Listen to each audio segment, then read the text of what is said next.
Hello, welcome to Learn Pakistan. In this video, we will discuss about Raja Risalu and Raja Bhoj.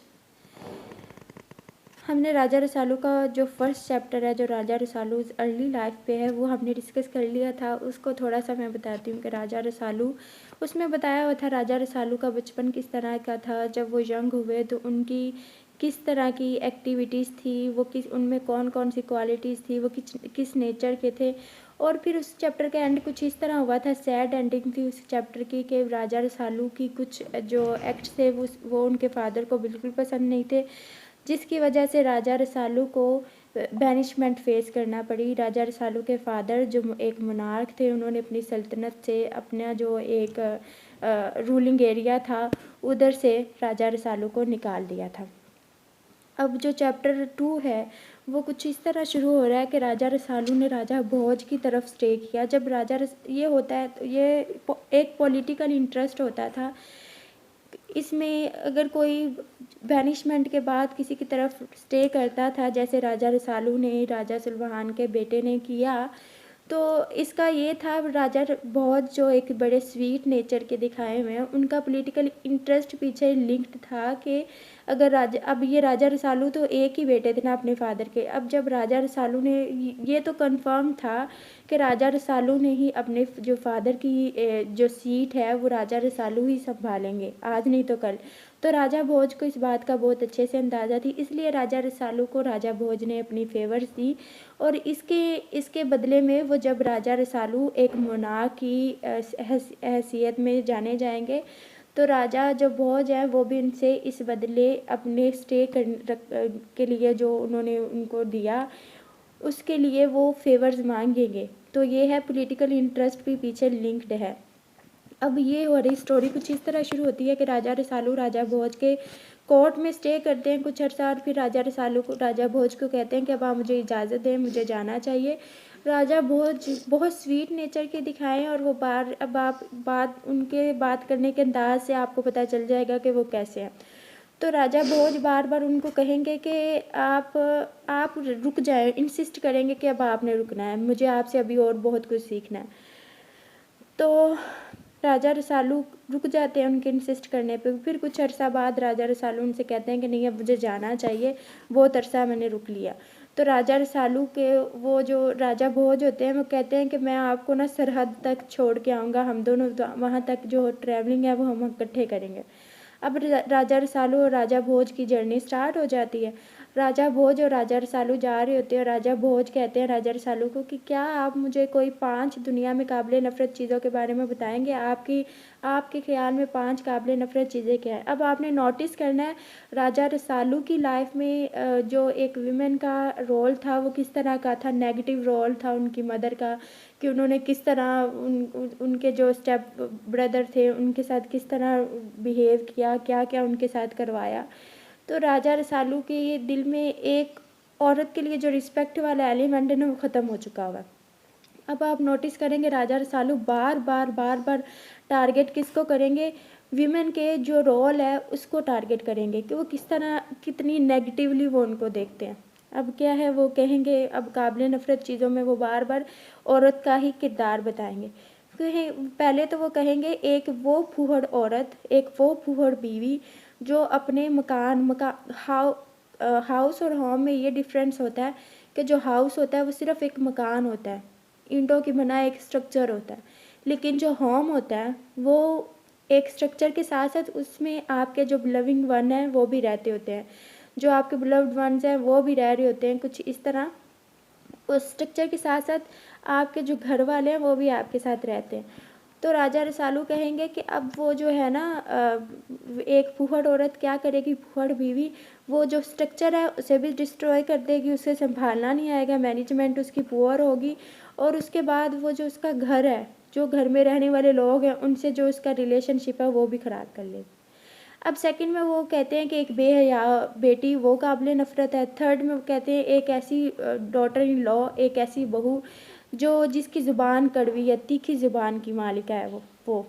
अब चौथे number पे वो कहते हैं कि एक क्रुप्ट एक्सेल, वो एक इल मैनर्ड मैन को कह रहे हैं, और गार्डन वेल कह रहे हैं कि वो जो एक देखें डोमिनेंट पर्सनैलिटी किसी भी घर में, मोस्टली घरों में पुराने ज़माने में भी यही माना जाता था, और ये हमारे ईस्टर्न वाली साइड में भी डोमिनेंट पर्सनैलिटी जो होती हैं घर में, वो ग्रिप होती है मैन की।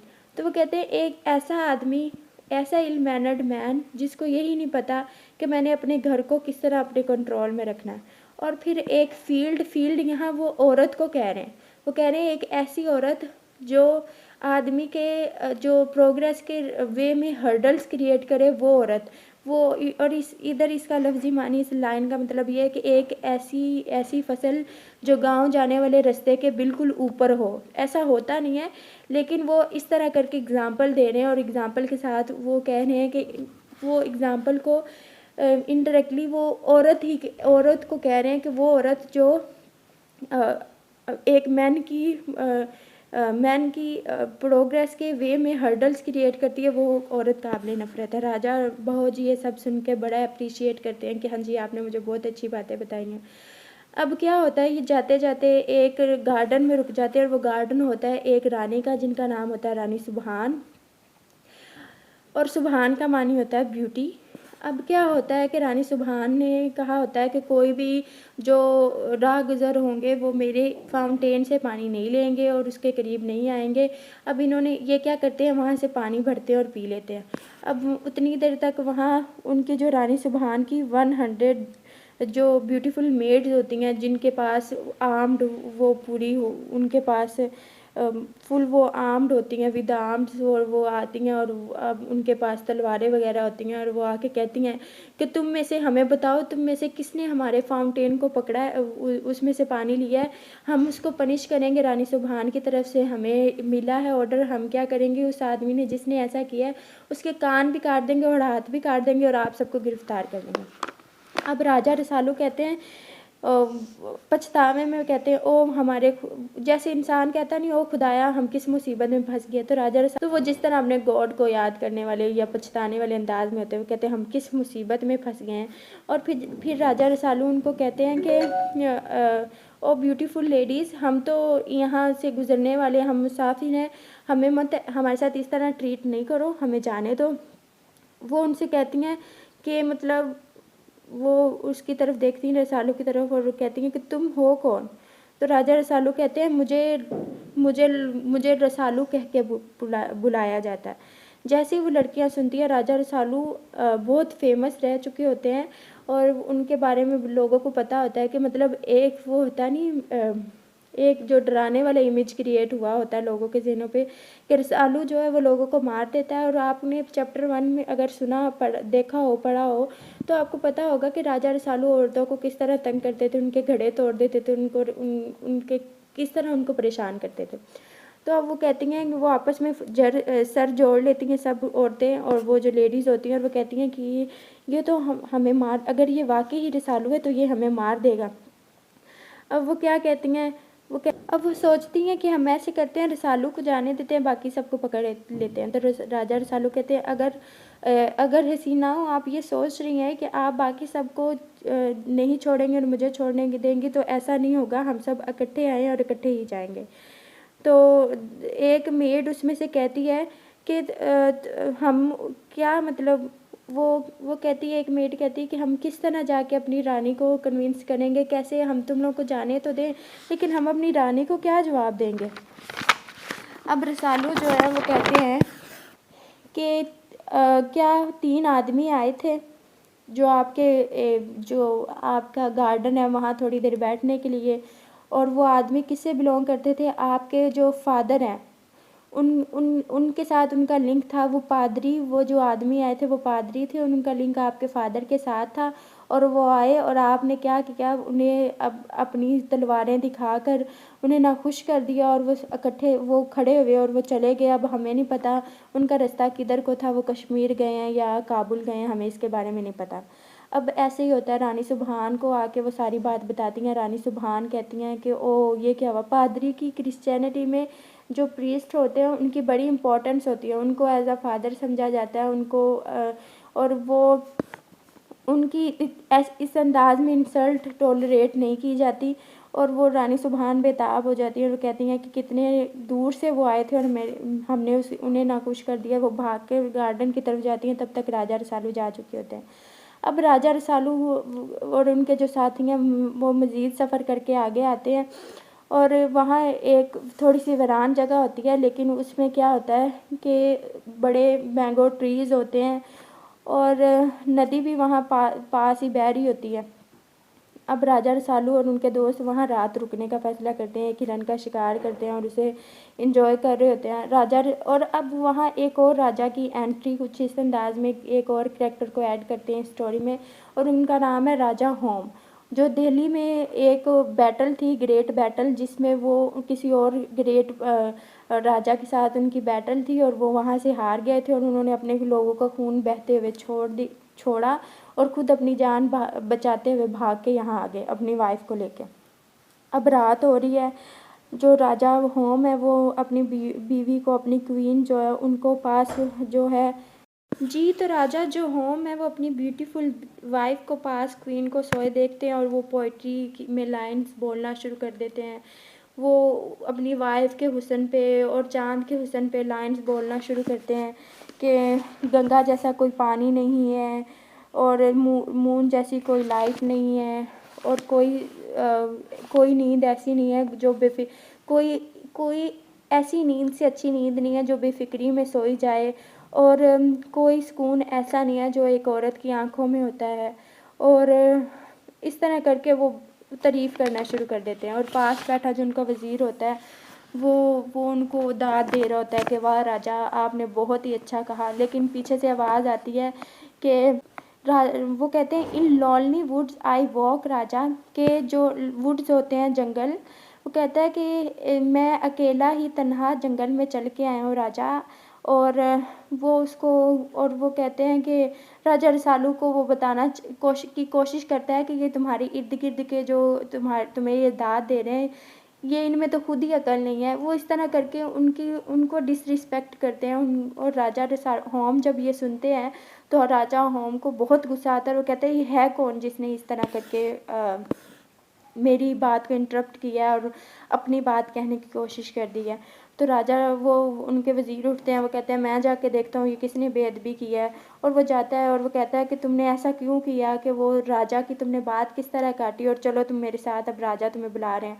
तो वो रसालू बड़े एटीट्यूड से कहता है कि अगर तुम इज़्ज़त से मेरा वेलकम करोगे और मुझे कहोगे तो मैं जाऊँगा तुम्हारे साथ। हम्बल वे में वो कहना चाह रहा है कि मुझे रिक्वेस्ट करोगे तो मैं चलूँगा, अदरवाइज़ मैं नहीं जाऊँगा। और वो बता देता है रसालू कि ये मैं रसालू। अब बार बार मैं आपको बता रही हूँ कि रसालू को बहुत मतलब उनका बहुत फेम था, बहुत लोग उनको जानते थे और ज़ाहिर है जब बैनिशमेंट हुई है तो दूर दराज इलाकों तक भी खबर पहुंच गई थी कि राजा रसालू को उनके फादर ने अपनी जो एम्पायर है उससे निकाल दिया।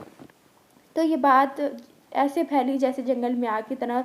तो ये आप और उनकी क्वालिटीज़ की वजह से वो बहुत उनको फेम ऑलरेडी हासिल था।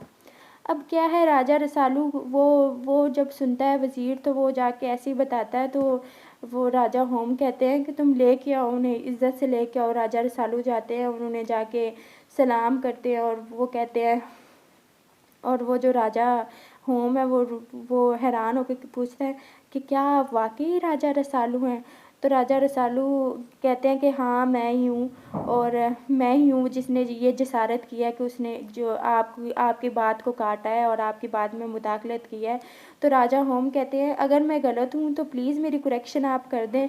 तो राजा रसालू उनको बड़े जो गर्म और जोश वाले अंदाज में कहते हैं हाँ क्यों नहीं, मैं आपकी करेक्शन कर देता हूँ। और फिर वो कुछ ये वाली लाइंस बोलते हैं। राजा रसालू जो है उनकी करेक्शन करना शुरू करते हैं और उनको कहते हैं कि no water like the limpid stream, कोई पानी इतना साफ़ नहीं होता जितना नदी का होता है, कोई रोशनी उससे ज़्यादा अच्छी रोशनी नहीं है जो आप की आंखों से आती है। यानी आप अपनी चीज़ों, ये इर्द गिर्द की चीज़ों को किस तरह ले रहे हैं, पॉजिटिवली या नेगेटिवली। फिर वो कहते हैं कि सबको एक जो होती है परमानेंट नींद, जो मरने मतलब यहाँ वो मरने की बात कर रहे हैं, वो सबको ही सोना है, लेकिन जो हेल्थ वाली नींद है ना उससे ज़्यादा अच्छी कोई नींद नहीं है। और वो कहता है कि वो आगे कह रहे हैं कि एक बाप को जो सक्सीड करता है उस बाप का बेटा होता है। राजा होम उनसे कहते हैं कि आप इनको एक्सप्लेन करेंगे, तो राजा रसालू उसकी एक्सप्लेनेशन देना शुरू कर देते हैं, क्योंकि ये वो यहाँ टू सम एक्सटेंट जो है ना वो रिलीजियस जो बिलीव्स हैं उनको भी हिट कर रहे हैं। वो कहते हैं ये होता है ना हिंदुज़म में कि जब कोई बच्चा पैदा होता है तो उसे गंगा के पानी से नहलाया जाता है कि उसकी जो बुरी किस्मत है वो फिर दूर रहेगी और उसके सारे गुनाह धुल जाएंगे, इस तरह करके। तो अब वो राजा रसालू कहते हैं कि जब तुम इस दुनिया में आए तो तुम्हारे लिए गंगा का पानी था, तो उस गंगा के पानी ने तुम्हें क्या फ़ायदा दिया? क्योंकि अब वो राजा रसालू उनसे कहना चाह रहे हैं कि गंगा के पानी का भी तुम्हें कोई फ़ायदा नहीं हुआ, क्योंकि तुम अपने दुश्मनों से हारे और ख़ुद अपनी जान बचा के बुरी तरह से तुम भाग के वहाँ से आए हो। फिर वो कहते हैं कि अगर आँखें नहीं हो आपके पास तो फिर मून लाइट देखने का क्या फ़ायदा, तो फिर तो आप वो मून लाइट हो ना हो इससे कोई फ़र्क नहीं पड़ता। और फिर राजा रसालू कहते हैं जो सेहत वाली नींद है ना उससे अच्छी कोई नींद नहीं है। और राजा रसालू कहते हैं अगर आप ऐसी बेकार ही ज़िंदगी मर जाएंगे अगर आपका कोई बेटा नहीं है जो आपको ज़िंदा रखने के लिए आपको सक्सीड करे। तो इस तरह करके वो थोड़ी पुरानी जो सोच है वो ट्रेडिशनल वाली ये स्टोरी है ना, तो उसमें यही है कि एक अगर बाप हमेशा तब ज़िंदा रहते हैं जब उनको आगे उनकी औलाद होती है, यानी उनका कोई बेटा होता है जो वही उनका बेटा ही उनका नाम ज़िंदा रखता है। तो इस तरह करके ये उस सेंस में कह रहे हैं। तो अब राजा रसालू जो राजा होम है वो बहुत इम्प्रेस होते हैं राजा रसालू से और राजा रसालू को थैंक्स करते हैं और कहते हैं कि हाँ हाँ आप आई वॉज रॉन्ग। और फिर राजा रसालू अगले दिन क्या होता है कि राजा भोज अपने जो फ्रेंड है उनको गुड बाय कहते हैं और अपनी जो एडवेंचरस नेचर के बाहिस एक फ़्रेश एडवेंचर ढूंढने के लिए सफ़र करना शुरू कर देते हैं। तो आपको यहाँ से पता चल गया होगा कि राजा रसालू स्ट्रेट फॉरवर्ड पर्सन है, बहुत स्वीट पर्सन है। राजा होम थोड़े एग्रेसिव पर्सन है और उसके साथ साथ बुज़दिल भी हैं। उम्मीद है आपको आज की स्टोरी समझ आई होगी। अगर आपके कोई क्वेश्चन हो तो आप कमेंट बॉक्स में पूछ सकते हैं। और जो बच्चे रिक्वेस्ट कर रहे हैं तलियार नाग एंड सुंदर काग की स्टोरी की, डोंट वरी हम वो भी जल्दी अपलोड कर देंगे। स्टे कनेक्टेड, चैनल को लाइक करें, सब्सक्राइब करें, शेयर करें। Take care.